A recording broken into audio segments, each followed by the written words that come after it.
Hi friends, कैसे हैं आप लोग। मैं विकास कुमार आप सभी लोगों को आपके अपने यूट्यूब चैनल मैथ पावर पे दिल से स्वागत करता हूं। दोस्तों, आज के इस क्लास में हम पढ़ेंगे मैथ का एक new chapter, time and distance, समय और दूरी, जो काफी इंटरेस्टेड है और गजब कंसेप्ट के साथ आप लोगों को समझाएंगे और हम उम्मीद करते हैं कि आप लोगों को 100 में 500% समझ में आएगा। चलिए देखना प्रारंभ करते हैं, समय और दूरी क्या होता है। देखिए, जब भी टाइम एंड डिस्टेंस का जिक्र आता है तो दूरी, समय और चाल, दूरी, समय और चाल का चर्चा करना एकदम अनिवार्य हो जाता है।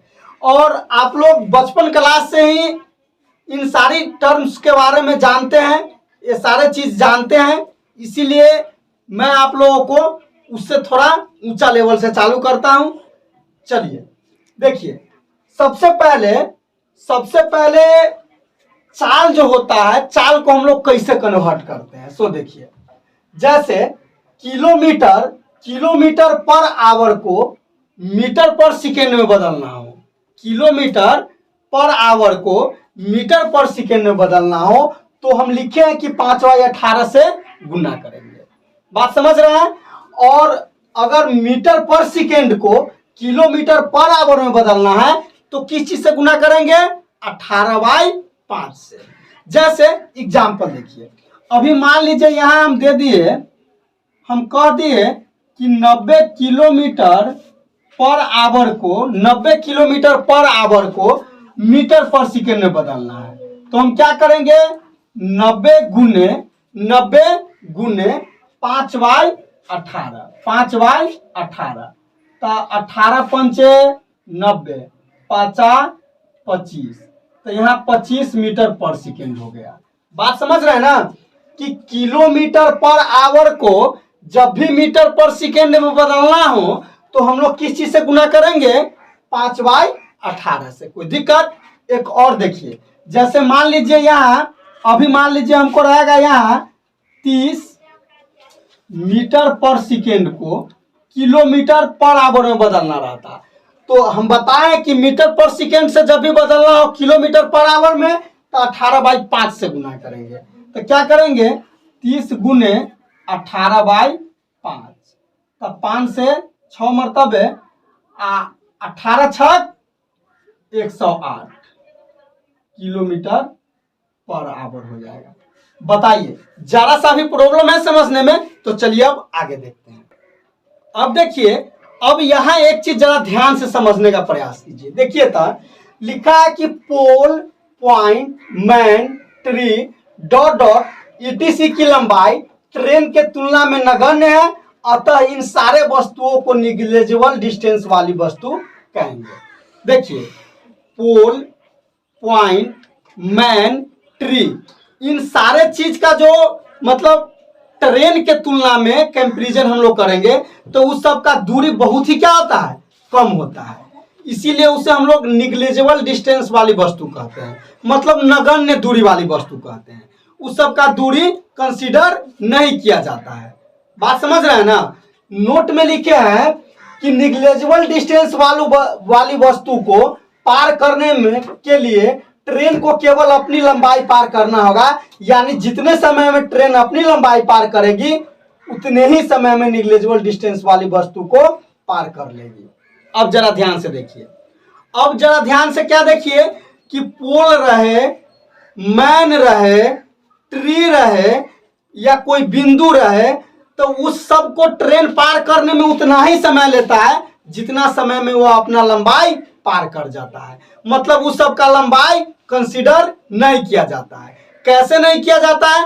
तो चलिए इस पे हम एक क्वेश्चन करके दिखाते हैं। जैसे देखिए, अब क्वेश्चन देखिए, जैसे 500 मीटर लंबी ट्रेन एक पोल को 20 सेकेंड में पार कर जाती है तो ट्रेन की चाल ज्ञात करें। ध्यान से समझिए क्या कह रहा है क्वेश्चन कि 500 मीटर लंबी ट्रेन एक पोल को, पोल जो नहीं बिजली का खंभा रहता है, पोल को 20 सेकेंड में पार कर जाती है तो ट्रेन की चाल ज्ञात करें। तो अभी हम बताए हैं कि जब भी इस टाइप का क्वेश्चन मिले, जैसे पोल, आदमी, बिंदु, पेड़, तो इस सब का लंबाई हमको मानना ही नहीं है। क्योंकि वो नगण्य दूरी वाली वस्तु है। तो यहाँ क्या करेंगे, अब जरा ध्यान से देखिए। तो आप लोग जरा ध्यान से देखिए, तो हमको क्या ज्ञात करना है, चाल ज्ञात करना है। तो चाल बराबर आप लोग क्या जानते हैं, चाल बराबर क्या जानते हैं, दूरी या बटे समय। यह बचपन क्लास से पढ़ते आए हैं। अब जरा ध्यान से देखिए, तो दूरी कितना होगा, तो 500 मीटर लंबा ना ट्रेन है, तो वह उतना ही दूरी ट्रेन पार करता होगा। तो 500 अब बटे समय कितना लगता है इसको, 20 सेकेंड पार करने में, तो बाई 20।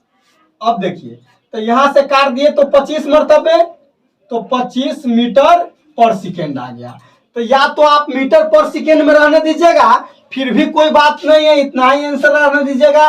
या किलोमीटर में बदलना हो तो अभी हम बताए हैं कि मीटर पर सेकेंड से किलोमीटर पर आवर में ले जाने के लिए 18/5 से गुना कर देंगे। तो 5 25, तो 18 पंचे 90 किलोमीटर पर आवर। तो ट्रेन का चाल क्या होगा, मीटर पर सेकेंड में पूछे तो 25 मीटर पर सेकेंड, किलोमीटर आवर में पूछे तो 90 किलोमीटर पर आवर। बताइए, जरा सा ही प्रॉब्लम है। चलिए एक दो क्वेश्चन और देखते हैं। चलिए दूसरा नंबर क्वेश्चन क्या कह रहा है, मतलब एक ट्रेन 20 मीटर प्रति सेकेंड की चाल से चलते हुए 10 सेकेंड में एक आदमी को पार कर जाती है, तो ट्रेन की लंबाई ज्ञात करें। तो हम बताए हैं ना अभी कि पोल रहे, ट्री रहे, मैन रहे, पॉइंट रहे, तो उस सब को पार करने में ट्रेन केवल अपना ही लंबाई पार करता है।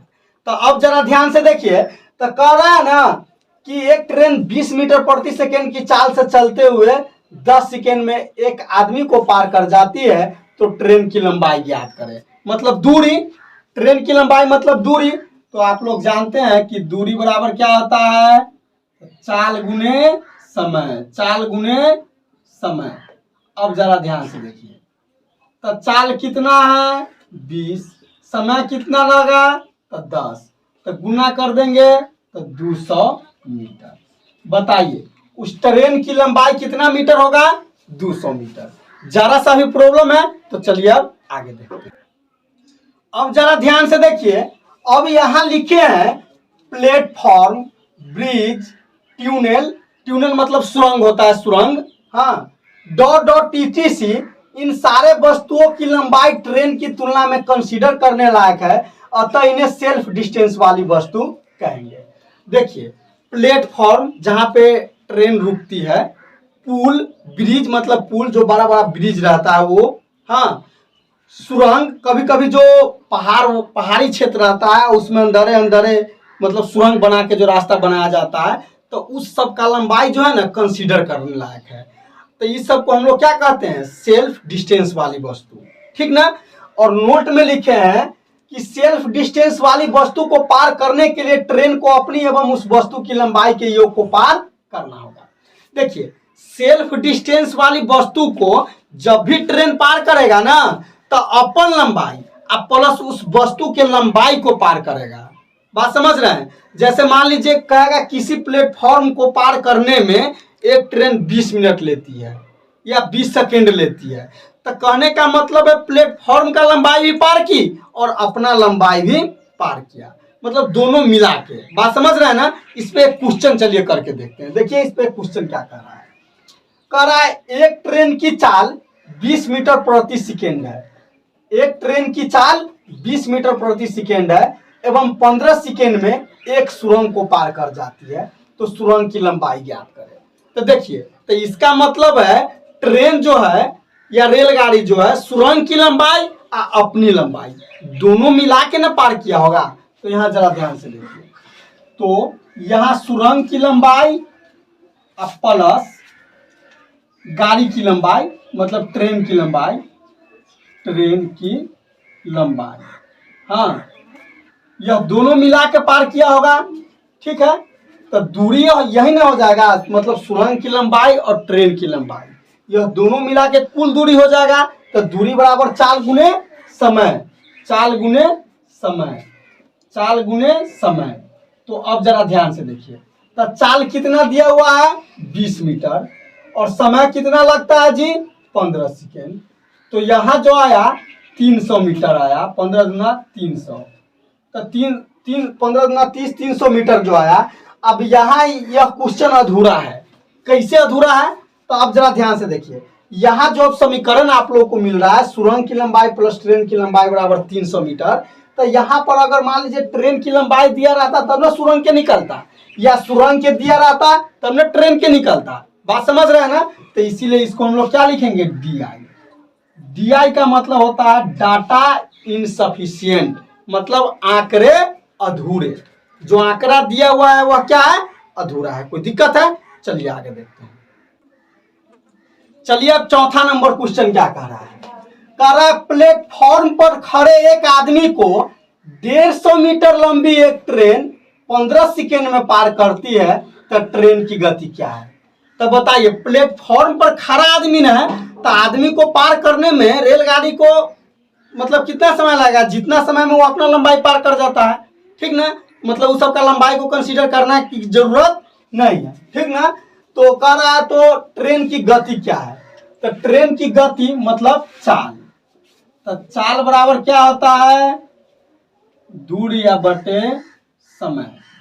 कोई दिक्कत? अब जरा ध्यान से देखिए। अब देखिए, तो मतलब ट्रेन की लंबाई कितना है? वही ना दूरी है, उतना ही दूरी ने पार किया होगा। तो 150 मीटर अब बटे कितना समय में पार कर जाता है? तो 15 सेकेंड में, ठीक।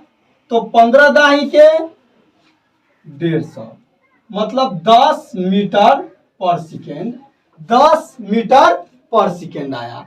तो मान लीजिए यहाँ रहेगा मीटर पर सेकेंड में ऑप्शन, तो उतना ही छोड़ देंगे। इसको अगर किलोमीटर में कन्वर्ट करना रहेगा तो क्या करेंगे? 18/5 से गुना, 5 दूना 10, तो 18 दूना 36 किलोमीटर पर आवर। तो ट्रेन की चाल कितना रहा होगा जी? 36 किलोमीटर पर आवर या 10 मीटर पर सेकेंड। कोई दिक्कत है? चलिए अब अगला क्वेश्चन देखो। चलिए 5वां नंबर क्वेश्चन क्या कह रहा है? कह रहा है 90 किलोमीटर प्रति घंटा की चाल से चलती एक रेलगाड़ी बिजली के खंभे को 8 सेकेंड में तथा एक प्लेटफॉर्म को 20 सेकेंड में पार करती है, तो प्लेटफॉर्म की लंबाई क्या है? बहुत ही शानदार क्वेश्चन है। मतलब बिजली के खंभे को 8 सेकेंड में पार करती है और प्लेटफॉर्म को कितना सेकेंड में? 12 सेकेंड में, सॉरी 20 सेकेंड में पार करती है। तो जरा ध्यान से देखिए, तो अभी हम बताए हैं कि मतलब पोल, ट्री, मैन, पॉइंट, इस सबको ट्रेन केवल अपना लंबाई पार करती है। तो यहाँ एक चीज स्पष्ट है, यहाँ एक चीज स्पष्ट है कि प्लेटफॉर्म को पार करने में लगा समय, पार करने में लगा समय।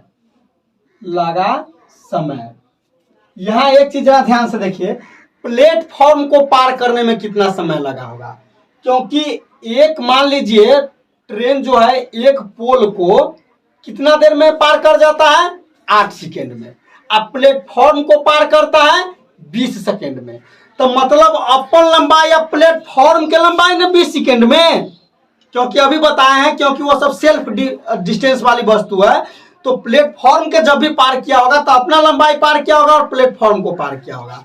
लेकिन केवल प्लेटफॉर्म को पार करने में कितना समय लगा होगा? तो 20 - 8 मतलब 12 सेकेंड। प्लेटफॉर्म को पार करने में कितना सेकेंड लगा होगा? 12 सेकेंड। ज्यादा सा प्रॉब्लम है। अब आइए, अब देखिए, अब जो है इस ट्रेन की चाल कितना है? 90 किलोमीटर प्रति घंटा है। तो चाल कितना है? तो ट्रेन की चाल 90 किलोमीटर पर आवर है।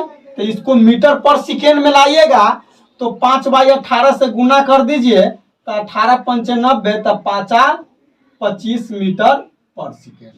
तो इसीलिए अब चाल पता है और प्लेटफॉर्म को मतलब पार करने में लगा समय पता है, तो हमको क्या ज्ञात करना है? प्लेटफॉर्म की लंबाई। तो इसीलिए प्लेटफॉर्म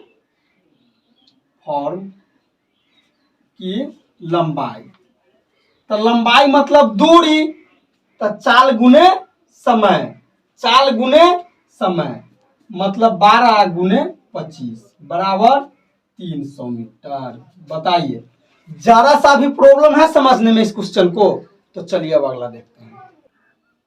अब देखिए छठा नंबर क्वेश्चन क्या कह रहा है। कह रहा है एक 350 मीटर लंबी ट्रेन 72 किलोमीटर प्रति घंटा, एक ट्रेन 370 मीटर लंबी है और उसे 50 मीटर लंबी एक सुरंग को पार करने में 12 सेकेंड लगते हैं, तो ट्रेन की गति कितने किलोमीटर प्रति घंटा है। जरा ध्यान से देखिए, बहुत अच्छा क्वेश्चन है। कह रहा है कि एक ट्रेन 370 मीटर लंबी है, ट्रेन की लंबाई दे देले हैं, और 50 मीटर लंबी एक सुरंग को पार करने में 12 सेकेंड लगाती है। तो हम अभी थ्योरी में बताए हैं कि ट्रेन प्लेटफॉर्म को, पुल को, सुरंग को मतलब पार करने में कितना समय लेता है, तो अपना समय और उस पुल को या प्लेटफॉर्म को या ब्रिज को मतलब दोनों को मिला करके पार करने में समय लेता है। तो यहाँ पर जरा ध्यान से देखिए, तो यहाँ जो है ट्रेन की लंबाई कितना है 370 और पुल की लंबाई कितना है 50। तो यह दोनों मिला के ना 12 सेकेंड में पार किया होगा, तो दूरी जो है कुल इतना हो जाएगा और समय कितना हो जाएगा 12। तो यही ना चाल हो जाएगा, रेलगाड़ी का चाल क्या हो जाएगा, मतलब अपन लंबाई जो है पार करने में से सुरंग के है सो, तो दोनों मिला के 12 सेकेंड में पार किया होगा। तो इसको जोड़ दीजिए, तो 0 7 5 12 के 2 हासिल 1 3 1 4 इतना मीटर पर सेकेंड। लेकिन आंसर हमको पूछ रहा है किलोमीटर में, तो किलोमीटर में लाने के लिए हम क्या करते हैं, मीटर पर सेकेंड से किलोमीटर पर आवर में लाने के लिए 18/5 से गुना करते हैं। तो 5 से इसको काट दीजिए, 5 8 40 और 5 चौका 20 और 12 7 84, तो 18 7 126 किलोमीटर पर आवर। इस ट्रेन की चाल कितना हो गया रेलगाड़ी का, तो 126 किलोमीटर पर आवर। बताइए, जरा भी प्रॉब्लम है तो चलिए अब देखते हैं। चलिए 7 नंबर क्वेश्चन क्या कह रहा है।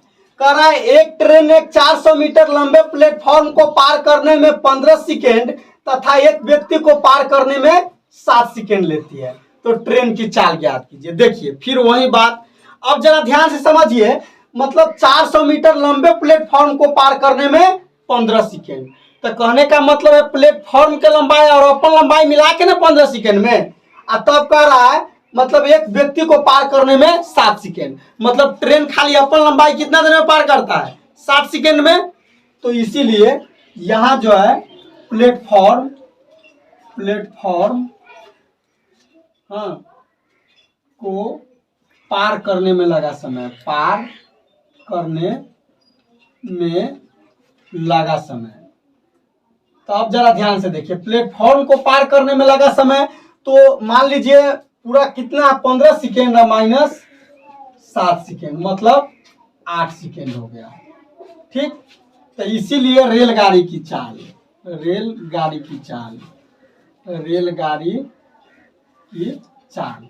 तो चाल बराबर दूरी बटे समय, तो रेलगाड़ी की चाल कितना है 400 मीटर।